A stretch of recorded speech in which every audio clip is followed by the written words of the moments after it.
Oh, gods! A woman knelt beside him, a hand on his leg. I needed to scrub my eyes. That's Soraya. As soon as he arrives, she's at his side. I do believe she carries a torch for him. He comes here often? Often enough to know what happens beyond the red curtain. And... That's enough. I don't need to hear any more.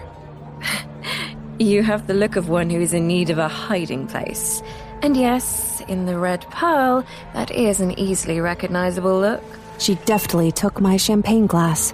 Upstairs, there are currently unoccupied rooms. Try the 6th door on the left. You'll find sanctuary there. I'll come for you when it's safe. Suspicion rose as I met her gaze, but I let her take my arm and lead me toward the left. Why would you help me? She opened the door. Because everyone should be able to live a little, even for a few hours. Stunned, I stood there.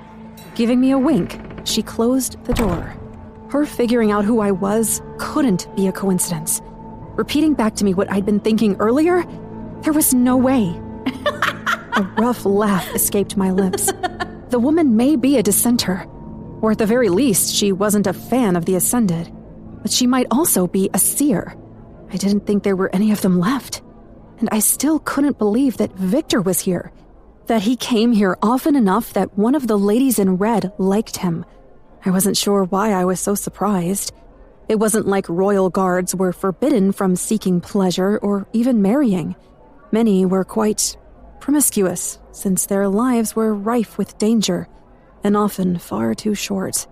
It was just that Victor had a wife who'd passed long before I even met him, dying in childbirth along with the babe. He still loved his Camellia, as much as he had when she lived and breathed. But what could be found here had nothing to do with love, did it? And everyone got lonely, no matter if their heart belonged to someone they could no longer have or not. A little saddened by that, I turned around in the narrow stairwell, lit by oil wall sconces. What have I gotten myself into? Only the gods knew. And there was no turning back now. I slipped my hand inside the cloak, keeping it close to the hilt of the dagger, as I climbed the steps to the 2nd floor. The hallway was wider and surprisingly quiet. I didn't know what I expected, but I thought I would hear sounds. Shaking my head, I counted until I reached the 6th door on the left. I tried the handle and found it unlocked. I started to open the door, but stopped. What was I doing? Anyone or anything could be waiting beyond this door. The sound of a male chuckle filled the hallway as the door beside me opened. Panicked, I quickly backed into the room in front of me, closing the door behind me.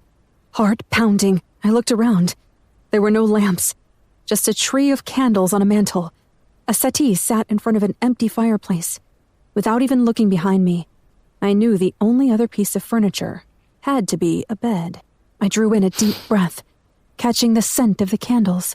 Cinnamon? But there was something else. Something that reminded me of dark spices and pine. I started to turn. An arm curled around my waist, pulling me back against a very hard, very male body. This is unexpected. Caught off guard, I looked up. A mistake that Victor had taught me never to make. I should have gone for my dagger, but instead, I stood there as the arm around my waist tightened and his hand settled at my hip. But it's a welcome surprise.